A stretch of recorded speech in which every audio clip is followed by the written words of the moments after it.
Certa vez estava à margem de um rio um sapo. Ele precisava chegar à margem oposta. Enquanto se preparava para entrar na água, chegou um escorpião.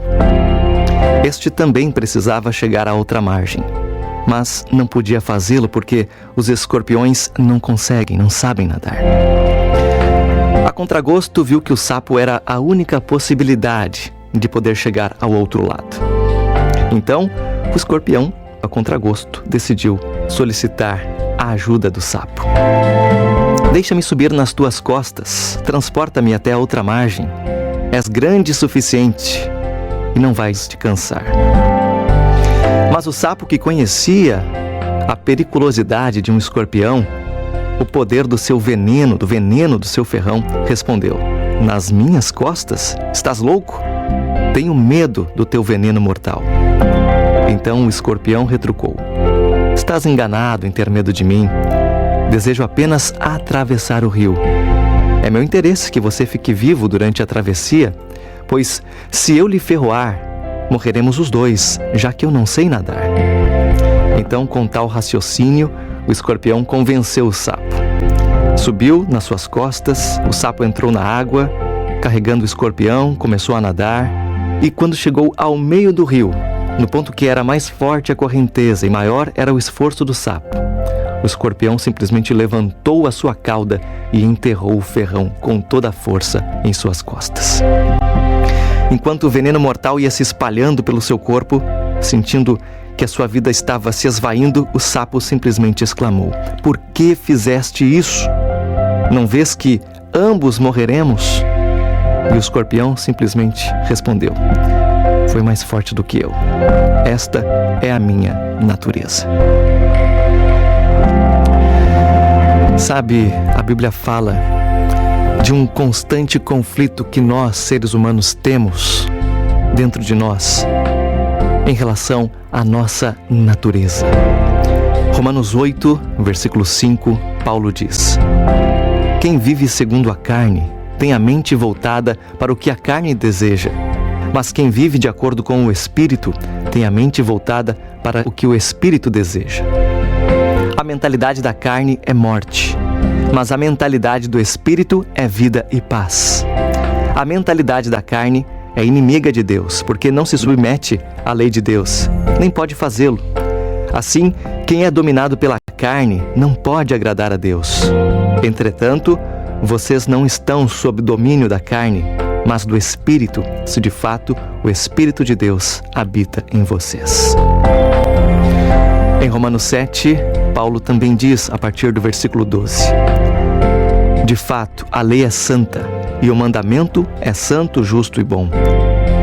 Ou seja, versículo 14: sabemos que a lei, seguindo aqui a linha do outro versículo, é espiritual. Contudo, eu não o sou, disse Paulo, pois fui vendido como escravo ao pecado. Não entendo o que faço, pois não faço o que quero, mas o que não quero, ou seja, o que odeio, isso faço. Versículo 17: nesse caso, não sou mais eu quem o faz, mas o pecado que habita em mim.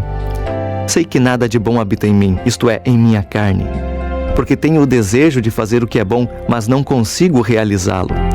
Pois o que faço não é o bem que desejo, mas o mal que não quero fazer, esse eu continuo fazendo.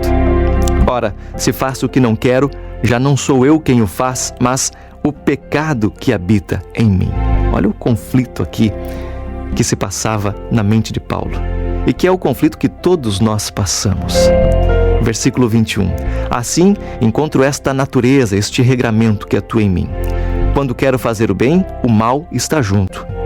No íntimo do meu ser tenho prazer na lei de Deus, mas vejo outra lei atuando nos membros do meu corpo, outra natureza, guerreando contra a lei da minha mente, tornando-me prisioneiro da lei do pecado que atua em meus membros. Ah, miserável homem que sou! Quem me libertará desse corpo? Esse corpo sujeito a esta morte. Mas graças a Deus por Jesus Cristo, nosso Senhor, de modo que, com a mente, eu próprio sou escravo da lei de Deus, mas com a carne, da lei do pecado. Jesus, por meio do seu sacrifício, permitiu que nós tenhamos a oportunidade de nos livrar de uma vez por todas desta natureza pecaminosa. Em Romanos 12, versículos 1 e 2, diz assim: portanto, irmãos, rogo-lhes pelas misericórdias de Deus, que se ofereçam em sacrifício vivo, santo, agradável a Deus, Ele que é o culto racional de vocês. Não se amoldem ao padrão deste mundo, mas transformem-se pela renovação da sua mente, para que sejam capazes de experimentar a boa, agradável e perfeita vontade de Deus. E a gente pode acompanhar também Paulo escrevendo em primeira carta aos Tessalonicenses 4, 16 a 17. Pois dada a ordem com a voz do arcanjo e o ressoar da trombeta de Deus, o próprio Senhor descerá do céu, e os mortos em Cristo ressuscitarão primeiro. Depois disso, os que estivermos vivos seremos arrebatados juntamente com eles nas nuvens, para o encontro com o Senhor nos ares, e assim estaremos com o Senhor para sempre. E nesse momento em que for ressoada a trombeta de Deus, nós seremos arrebatados e transformados. A nossa natureza pecaminosa deixará de existir. Esse conflito não vai mais se passar em nossa mente. Primeira carta de Paulo aos Coríntios 15, a partir do versículo 51, diz: todos seremos transformados, num momento, num abrir e fechar de olhos, ante a última trombeta.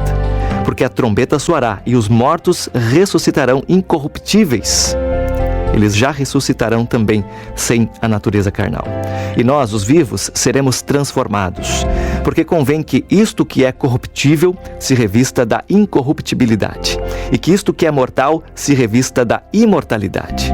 E quando isto que é corruptível se revestir da incorruptibilidade, isto que é mortal se revestir da imortalidade, então cumprir-se-á a palavra que está escrita: tragada foi a morte na vitória. Onde está, ó morte, o teu aguilhão? Onde está, ó inferno, a tua vitória? Versículo 57. Graças a Deus que nos dá a vitória por nosso Senhor Jesus Cristo. Hoje você vive um conflito também dentro da sua mente? As duas naturezas estão sempre guerreando? Digo para você, procure alimentar a sua natureza espiritual. Deixe esta natureza carnal passar fome, para que nesta luta ela não prevaleça na maior parte do tempo. Entretanto, enquanto a gente não for revestido de incorruptibilidade, enquanto a gente não tiver a nossa natureza pecaminosa transformada por intermédio da volta de Jesus, esse conflito sempre vai existir. Mas tenha certeza, para aqueles que hoje entregam a sua vida ao Senhor, aqueles que desejam realizar o bem, por mais que às vezes não consigam realizá-lo, esta natureza um dia simplesmente vai deixar de incomodar. Deus vai tirar ela da nossa existência. O nosso corpo vai se revestir de incorruptibilidade, de imortalidade.